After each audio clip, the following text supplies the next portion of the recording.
Channel Mahalakshmi की ओर से आप सबको सादर जय जिनेंद्र। जरा हटके में आपके पास लाए हैं कुछ ऐसी बात जो आप अपने मित्रों से, अजैनों से भी मिलकर बांट सकते हैं। हम और आप आज वही बात करने आए हैं। दुनिया के अंदर सबसे कठिन साधना होती है, आज वह दिखा रहे हैं आपको।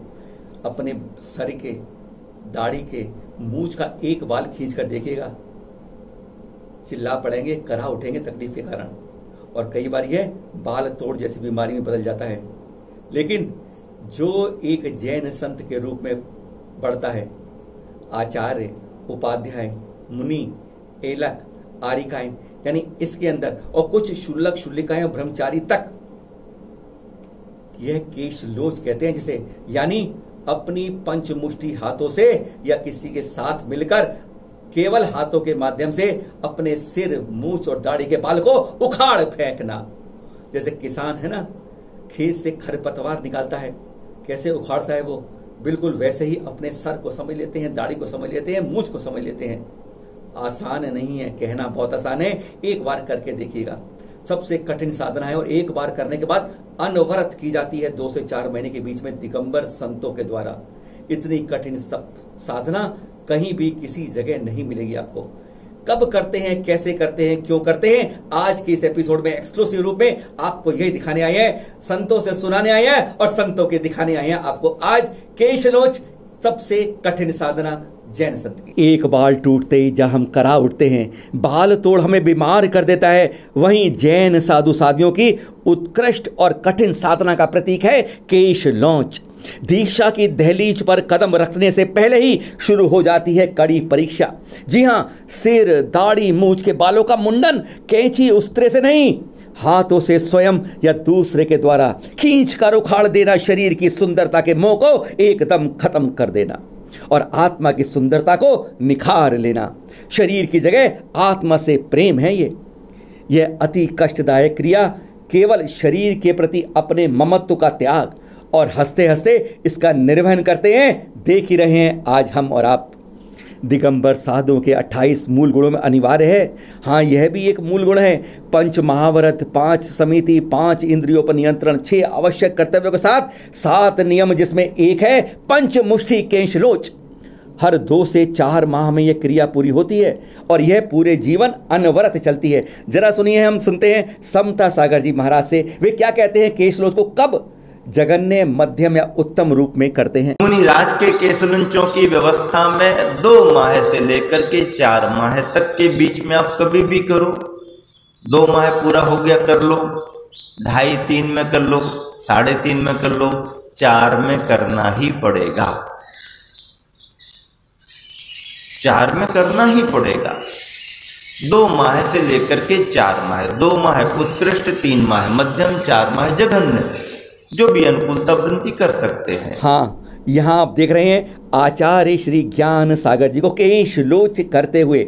आज अनेक संत उत्तम केशलोच करते हैं, उनमें सबसे पहले नाम आता है संत शिरोमणि आचार्य श्री विद्यासागर जी महाराज का, जिन्होंने अजमेर में 1968 में दीक्षा लेने से अब तक निर्बाध, चाहे स्वास्थ्य खराब हो, परिस्थिति या स्थान अनुकूल ना हो, तब भी 2 माह में उत्तम केशलोच की क्रिया करते हैं और यह लगातार कर रहे हैं। कुछ सोच रहे होंगे, यह है क्या कंडे की राख जो रखी है, ये क्यों रखी है? खून भी निकलने लगता है जिससे रोग न फैले, पसीना में हाथ भी फिसल जाते हैं उनसे, इसलिए इस राख का उपयोग किया जाता है। बालों से किसी को प्रेम नहीं होता, ऐसा कह सकते हैं आप? बिल्कुल नहीं, हर को होता है, छोटा हो या बड़ा हो, पुरुष हो या महिला हो। पर यह महिलाओं को वैसे तो कई गुना होता है अपने अपने लंबे केश से, क्योंकि उनकी सुंदरता का अभिन्न अंग होते हैं ये। कई रिसर्चकारों का मानना है कि हर वर्ष में 10 दिन केवल हम बाल संवारने में ही खर्च कर देते हैं, यानी जीवन में 14,000 घंटे। और दीक्षा की पहली दहलीज पर अपने इन आकर्षक केशों को कैसे उखाड़ते हैं, जरा देखिए आप इन साध्वियों को जो स्वयं केशलोच करती हैं। नई साध्वी के बालों को अंतिम बार निहारते उन्हें घास फूस की तरह उखाड़ती है। कोई लगाव नहीं इनको इस सुंदरता से। यही केश जो एक महिला की सुंदरता में 4 चांद लगाते हैं और फिर अपने ही हाथों से कितनी सहजता से, या हम कहें कितनी निर्दयता से स्वयं उखाड़ती हैं। आरिका बनने से पहले, यानी पहली बार ही दर्द की शिकन नहीं, कोई पीड़ा नहीं, चेहरे पर कहते हैं आनंदित मुस्कुराहट हमें भी आनंदित करती है। उत्कृष्ट और संसार में सबसे कठोर साधना का प्रतीक है। केश नोच के समय यही भाव मन में रहते हैं कि कर्मों की निर्जरा हो रही है, पाप कर्मों का क्षय हो रहा है। दर्द का एहसास कतई नहीं, मुस्कुराता चेहरा और मानो निर्दयी हाथ खेत से अनावश्यक घास फूस को नोच नोच कर निकाल फेंक रहे हो।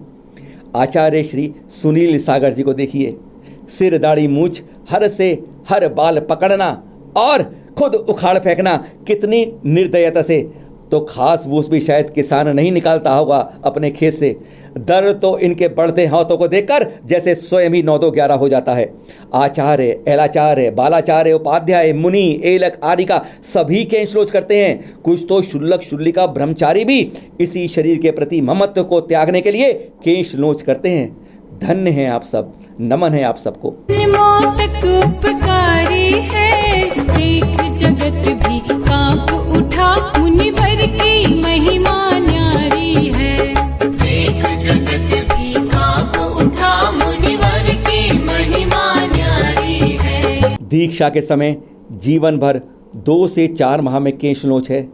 जो आप यहाँ देख रहे हैं 86 वर्षीय वयोवृद्ध दिगंबर संत जी को जो केश नोच स्वयं कर रहे हैं। हाथ नहीं कांपते, अब भी घबराहट नहीं होती।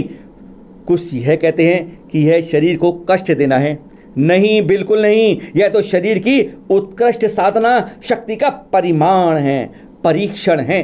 तपस्या का अनिवार्य हिस्सा है केश नोच। और इस दिन इस कठिन क्रिया के बाद उपवास भी रखते हैं, चारों प्रकार के आहार का त्याग। क्यों? आइए जरा सुनते हैं हम मुनि श्री समता सागर जी महाराज से। मूलाचार के नियम के अनुसार 2 माह से लेकर के 4 माह में करना ही पड़ेगा। करना पड़ेगा, हाँ करना पड़ेगा। ठीक है, तो फिर केशलंच कर लेंगे, फिर उपवास की जरूरत क्या है? इतनी मेहनत की, आज तो बल्कि एक बार की और छूट मिलना चाहिए। आज डबल काम हुआ ना, केशलंच हुआ तो भले प्रतिदिन 1 बार भोजन हो, केशलंच के दिन 2 बार की सुविधा होना चाहिए। नहीं, 2 बार की सुविधा तो जीवन में कभी नहीं मिलने वाली है। वो तो 1 बार का ही नियम है, अखंड नियम है। फिर उपवास क्यों कर दिए? आज इतनी मेहनत हुई तो आज कम 1 बार तो आहार कर लें। नहीं, केशलंच के दिन केशलंच को उपवास पूर्वक ही करना पड़ता है। क्यों? इसलिए कि केशलंच करने में जाने अनजाने बालों के आश्रित रहने वाले किसी जीव को यदि कोई बाधा हो गई तो उस होने वाली बाधा का प्रायश्चित है। केशलंच करते समय, केशों को निकालते समय, उखाड़ते समय यदि कहीं कोई इस तरीके से केश उखड़ गए या उससे रक्त आ गया, रक्त का स्पर्श हो गया। कई बार बाल कड़क होते हैं उखाड़ने में, मान लीजिए बालों के साथ में रक्त आ गया और रक्त का स्पर्श हो गया, सूक्ष्म निगोदिया जीव बहुत भरे पड़े हुए हैं रक्त में, तो ऐसे रक्त के स्पर्श संबंधी या बाल के साथ निकलने वाली जड़ चर्म के स्पर्श संबंधी या जीवों को जाने अनजाने, हालांकि 4 माह में संभावना नहीं बनती है, ये संभावना उनको रहती है जिनके बाल बड़े बड़े रहते हैं और ध्यान नहीं रखते हैं, जब एक साथ फिर ध्यान में आता है उनको। नहीं, यहाँ संभावना नहीं, फिर भी सूक्ष्म जीव किसी भी रूप में आश्रित रह सकता है। तो उसे बाधा यदि कोई हुई तो सबका प्रायश्चित करना पड़ता है, नियम है। तो फिर प्रायश्चित आज ही क्यों करना? अरे भाई, आज स्पर्श हुआ, आज बाधा हुई तो तुरंत के तुरंत करो ना, लेट क्यों करो? कहते ना, तुरंत दान महाकल्याण।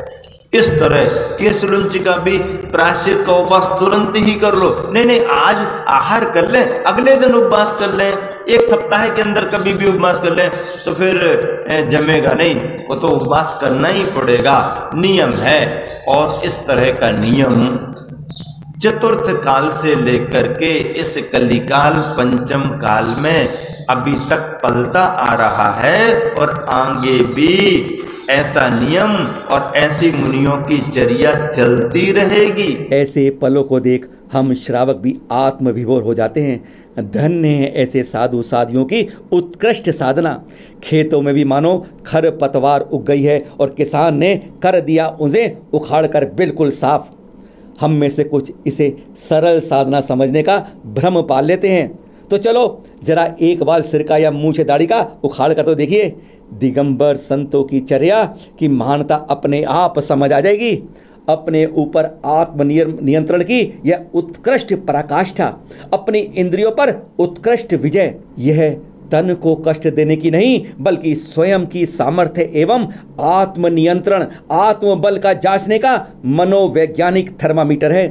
त्याग, समर्पण और सद्मार्ग का दूसरा नाम। संत का संतत्व निखर कर कुंदन बनता है इससे। यह किसी पर अवलंबित नहीं होते, स्वावलंबी होते हैं। शरीर की सुंदरता नष्ट करने, आत्मा की सुंदरता बढ़ाने, अहिंसा धर्म का पालन करने के लिए केश लोच करते हैं। चेहरे पर एक शिकन नहीं, मुस्कुराहट से खिलता रहता है। धन्य है ऐसे संत, बारंबार है इनको नमन। देख लिया आपने कठिनतम साधना जैन संत की, केश लोच। बहुत कठिन है ये कहना। दिगंबरत्व रूप में रहना, कोई परिग्रह नहीं रखना, अपने शरीर से ममत्व को हटा के कहते हैं कि जब शरीर से ममत्व हटेगा तब हम आत्मा की ओर मुखरित हो पाते हैं। जितना शरीर से त्याग होगा उतना ही निकटता आत्मा से होती है। यही केशलोच की एक सीख होती है। और अब कल आपको दिखाएंगे जिसका आपको इंतजार होना चाहिए, पूरे जैन समाज को होना चाहिए, जैन संस्कृति से प्यार करने वाले, प्रेम करने वालों को होना चाहिए कि भारत का नाम किस पर पड़ा। क्योंकि आज जो यह बात शुरू हो रही है, रीराइट द हिस्ट्री, दोबारा लिखा जाए और जैनों की हिस्ट्री को साफ कर दिया जाए। केवल महावीर से ही जैनों की शुरुआत की जाए, क्योंकि जैन विरासत इतनी पुरानी अनमोल है। बाहुबली भगवान की मूर्ति कहती है कि उनके पिता प्रथम तीर्थंकर थे। इसको कोई झुटला नहीं सकता, पर हकीकत में इसे झुटलाने की जैसे तैयारियां होनी शुरू हो गई हैं। शकुंतला पुत्र बनाकर उन्हें ऋषभ देव के पुत्र से हटाया जा रहा है भारत के नाम को। पर आज हम बात करेंगे कल आपसे, हम श्रमण परंपरा जैन ग्रंथों की बात नहीं करेंगे आपसे, क्योंकि अपने घर में तो हर कोई शेर बोलता है, अपनी किताब से हर कोई अपना मुख खोलता है। हम बात करेंगे केवल वैदिक ग्रंथों की, बताएंगे आपको कि कहां कहां पर लिखा गया है कि भरत पर ही जो ऋषभ देव के पुत्र थे भारत पड़ा। कल सुनिएगा इस एपिसोड को। हमने जो मुख्यमंत्री हैं यूपी के, उन तक को इस बारे में पत्र लिखा हुआ है, वह भी जानकारी देंगे। कल मिलते हैं आपको कल के एपिसोड में। शेयर फॉरवर्ड जरूर करिएगा, उसको हर के पास करिएगा। सादर जय जिनेंद्र।